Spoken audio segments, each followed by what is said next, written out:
তাহাজ্জুদ নামাজের সিজদাতে শুধু অর্থে ফিরে আসা চায় ওর বাবা। দিন যে ফুরিয়ে আসছে তার খুব ভালোভাবে সে বোঝে। মেয়েকে না দেখলে মরেও শান্তি পাবে না। আয়নের ব্যবহার আদিত্য অবাক হয় মাঝে মধ্যে। সে কি সত্যি জানে না অর্থে কোথায়, নাকি বলতে চাচ্ছে না? আজকাল দিনগুলো বড্ড ক্লান্তিকর যায় অর্থে। সারাদিন পরিশ্রমের পর রাতে যখন বিছানায় ঘুমায় ঘুম চলে আসে, মাঝরাতে ঘুম ভেঙে যায়। দুজন মানুষের স্মৃতি বড্ড পোড়ায়। না, সে আদিত্য রূপকে নিয়ে ভাবে না, ওর চিন্তা তাদের অস্তিত্ব নেই। কিন্তু অরুণিমা আরশকে সে ভুলতে পারে না। এখানে সবাই ওকে মা বলে ডাকে, কিন্তু তবু তৃপ্তি বিষাদ জোড়ায়। হ্যাঁ, অর্থে বেঁচে আছে। ছোট্ট একটা চাকরি করে দিন চলছে, বেতন বেশি না, 7,000 টাকা। তবু লাগে না অর্থের। অনাথ আশ্রম বৃদ্ধাশ্রম একসাথে ওইখানে। তাদের সবার দেখাশোনার দায়িত্ব আছে। সারাদিন সবার মা ডাক শুনতে দিন কেটে যায়। পরিবার সন্তান হারিয়ে এদের নিয়ে বেঁচে আছে সে। তবু কোনো অভিযোগ নেই। সকাল উঠে সব কাজ অন্য একজনকে বুঝিয়ে বেরিয়ে গেল অর্থে। যাবার সময় পাশের দোকান থেকে মোমবাতি আর আগরবাতি নিয়ে নিল। আজকের দিন যে তার সন্তানদের জন্মদিন।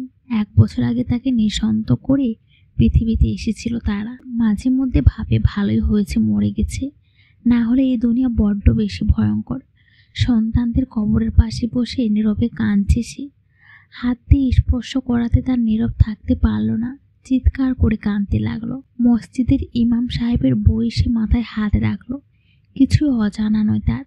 মেয়েটা কষ্ট দেখে সত্যি কষ্ট হচ্ছে। দূর থেকে আদিত্য কাউকে দেখতে পাচ্ছে। খুব সময় লাগলো না তার। দৌড়ে কাছে গিয়ে পেছন থেকে জড়িয়ে ধরে ছাড়িয়ে সামনের দিকে তাকাতে চমকে যায় সে। দ্রুত চলে যেতে নিলে আদিত্য কষে থাপ্পড় মারে। ডাল সামলাতে না পেরে পড়ে যায় অর্থে। কাল রাত থেকে কেন জেনে মনে হচ্ছিল অর্থে আজকের দিন এখানে আসবে। পৃথিবী যে প্রান্তে থাক না কেন, আজ যে তার সন্তানদের জন্মদিন। ভাগ্যের সময় থাকতে এসেছিলাম।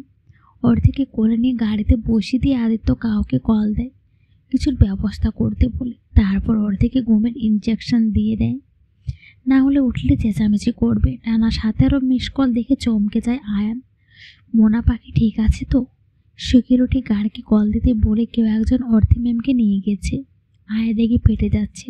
তার থেকে বেশি ভয়, কিন্তু কে নিল? বোন কই আছে?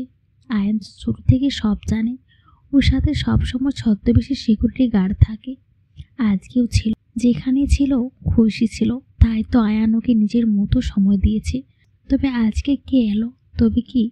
ছবি পাঠাতে আয়ান শিউরে ওঠে। আদিত্যদা গার্ডদের না করে দিল কিছু করতে, কারণ তার বোন এখন সবচেয়ে নিরাপদ মানুষের কাছে আছে। অর্থের ঘুম ভেঙে বেশ খানিকক্ষণ পর কিছু কিছু মনে আছে। Black jeans, sky blue shirt. আদিত্যদা? হ্যাঁ, আদিত্যদা ছিল। উঠে বসতে দেখে বারান্দায় সাদা পর্দাগুলো বাতাসে সরে যাচ্ছে। সিগারেটে হাতে দিয়ে দাঁড়িয়ে আছে আদিত্য। উঠে দেখে ফিরে এলো তার কাছে, কিন্তু অর্থে তাকে স্পর্শ করতে দিচ্ছে না। কেন করবে সে? কোন অধিকারে? বেশ খানিকটা তর্ক বিতর্ক হয়। অর্থের এক কথা, সে অপবিত্র, কেন তাকে আদিত্য স্পর্শ করবে? তার থেকে মেরে ফেলুক, কারণ সে তো আত্মহত্যা করতে পারছে না। আদিত্য রেগে গিয়ে বলে, মরবি? মরতে চাস? আচ্ছা মারবো। তার আগে এখানে সিগনেচার কর। এটাকে তোর মৃত্যুর পর তোর শরীর তুই স্বেচ্ছায় দান করছিস। অর্থে একেবারে চিন্তা না করে সাইন করে দেয়। তারপর আদিত্য তাকে ধরে টানতে টানতে বাইরে নিয়ে যায়। বাইরে গিয়ে অর্থের চোখ ছানা বড়া। কি দেখছে এসব? চারপাশে শুধু পানি আর পানি। পানির মধ্যে ভাসমান কটেজ। তার মানে কি আদিত্যদা ওকে নিয়ে সিঙ্গাপুরে আছে? কেননা বিয়ের পর ওদের ওইখানে আসা নিয়ে আদিত্যর প্ল্যান ছিল। পানি খুব ভয় পায় সে। খুব কাঁপছে। আদিত্য হাত ধরে পেছনে দাঁড়িয়ে। খুব কান্না পাচ্ছে অর্থের। সে যে আরেকটা নিশি হতে চায় না। চাইছে না রুষাও তার মতো কষ্ট করুক। আদিত্যকে কেন বুঝছে না? উপরওয়ালা কেমন পরীক্ষা নিচ্ছে। অতীত থেকে ছুটতে গিয়ে অতীতে জড়িয়ে যাচ্ছে সে। আদিত্য হালকা ধাক্কাতে পানিতে পড়ে যায় অর্থে। আদিত্যর মুখে পশ্চাৎ হাসি। তুই তো মরতে চাস তাই না? নে মরে যা। অর্থে পানির মধ্যে হাত পা ছুটতে থাকে। সে যে সাঁতার পারে না। যাই হোক, ভালোই হলো মরে যাচ্ছে সে। আদিত্যর বড্ড হাসি পাচ্ছে। অনেকদিন পর অর্থে অষ্টে পৃষ্ঠে জড়িয়ে ধরেছে। অনেকটা পানি খেয়ে নিয়েছে। আদিত্য অর্থেকে ডিভানে শুয়ে দিয়ে ওর পাশে শুয়ে পড়লে বড্ড জোরে জোরে শ্বাস নিচ্ছে। অর্থের পানিতে ফোবিয়া আছে, বেশি পানি প্রচণ্ড ভয় পায়। সেবার সবাই মিলে সেন্ট মার্টিন কি এক মুহূর্তের জন্য আদিত্যর হাত ছাড়েনি। আদিত্যর হাত ছাড়তে হলে আগে আয়ান এসে এক হাত ধরতো। তারপর অর্থি কিছুটা শান্ত হয়েছে। অর্থের অস্থিরতা আর একটু বাড়বে, ক্ষতি কি? অর্থিকে সুযোগ না দিয়ে আদিত্য ঠোঁটে ঠোঁট রাখে। একে তো পানি থেকে উঠেছে, আরেক আদিত্যর এমন ব্যবহার। অর্থের বেশ কষ্ট হচ্ছে দম নিতে। আদিত্য বুঝে অর্থে অনেকটা শান্ত হয়ে এসেছে। আদিত্যর ঠোঁট অর্থের গলার নেমে এলো। কিছুক্ষণ পর যখন ওর বুকে মাথা রাখবে, তখন অর্থে আদিত্যকে সরিয়ে দেয়। আদিত্য অর্থের এমন ব্যবহারে প্রচণ্ড রকম রেগে যায়। এক হাত দিয়ে গলায় চাপ দিয়ে বলে, এই বুকে রূপ মাথা রাখতো তাই না? তাই তুই এমন করছিস। এবার অর্থের সত্যি মনে হচ্ছে মরে যাবে। আইন জলদি জলদি সব কিছু বোঝাচ্ছে। দ্রুত সিঙ্গাপুরে যেতে হবে। আপু ওইখানে আছে, যেতে 4.5 ঘন্টার মতো লাগবে। এক মুহূর্ত ভাবলো, আবার কি ভেবে যেন আজকে টিকিট ক্যান্সেল করে দিল। প্রয়োজন আছে। আদিত্য অর্থেকে একা কিছু সময় থাকতে দেওয়ার প্রয়োজন।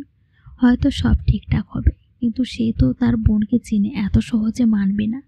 আল্লাহ আদিত্যকে সহ্য করার ক্ষমতা দেয়, কারণ অর্থে ইমোশনাল হলে সামনে মানুষের মাথা কাজ করার মতো থাকে না। তার করা কাজ নিজেকে সে যে বর্বরভাবে অত্যাচার করার ক্ষমতা নিয়ে জন্মেছেন।